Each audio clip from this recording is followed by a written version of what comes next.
The annual Solar 2010 conference was held at the start of December at the Australian National University in Canberra. The conference was opened by the ACT Minister for the Environment, Climate Change and Water, Simon Corbell. Minister Corbell acknowledged how appropriate it was for such an event to be held in Canberra. The ACT's solar feed-in tariff is now the country's most generous, with a gross rate of 45 cents, and the state aspires to become Australia's solar capital. Guest speaker US Ambassador Jeffrey Bleich reasoned that governments should choose renewable energy for more than just environmental reasons. The short version is we're relying on fuels that are exhaustible and that will be exhausted. From an economic and security point of view, this is dangerous. Mr. Bleich said that governments needed to turn to renewable energy in order to also prevent their economies from becoming dependent on oil-rich countries.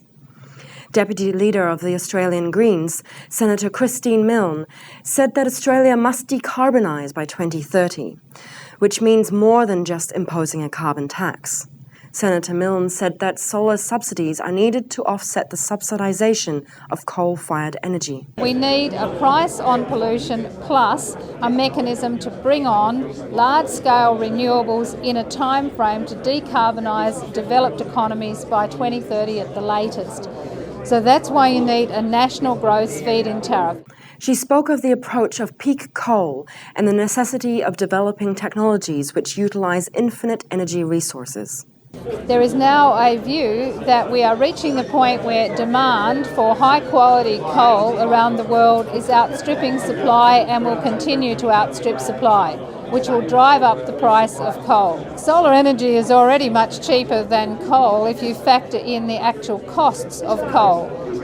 The climate change we are suffering now is a result of carbon dioxide going to the atmosphere free. So all of the coal companies have been able to benefit from free pollution of the atmosphere, and that's gone into their profit bottom line, and we are now all paying for the consequences. Dr. Larry Kaczmarski, Executive Director of Science and Technology at the National Renewable Energy Laboratory in the US, shared a brief history of solar energy.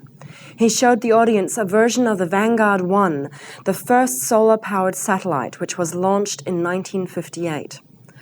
Dr. Kaz, as he is affectionately known by his peers, spoke of the great potential of solar as the future for the world's energy needs. Comparing solar maps of Germany, the US, and Australia, he said that if the solar market can be so big and successful in Germany, then it certainly can be here as well. Dr. Kaz also commented on media speculation on the connection between rising electricity prices and solar subsidies in Australia. The price of electricity on an annual basis has been going up every year for 30 years. In the United States, for instance, about 2% a year. The price of that electricity has never gone down. So we have to realize that we're blaming solar. We should blame it for what happened 30, 40, 50 years ago, even if the price increases came then. So I think it's a little unfair. Don't blame solar for what happens on a wider scale with electricity markets and the price of electricity. The conference was hosted by the Australian Solar Energy Society. CEO John Grimes was encouraged by the near maximum capacity attendance of the conference, which signifies the unity of the solar industry.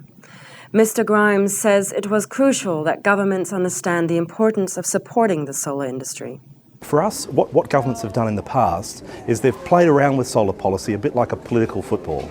They've been very knee-jerk in the way that they deal with things. So you have situations where either there's massive over-support for solar or massive under-supports for solar.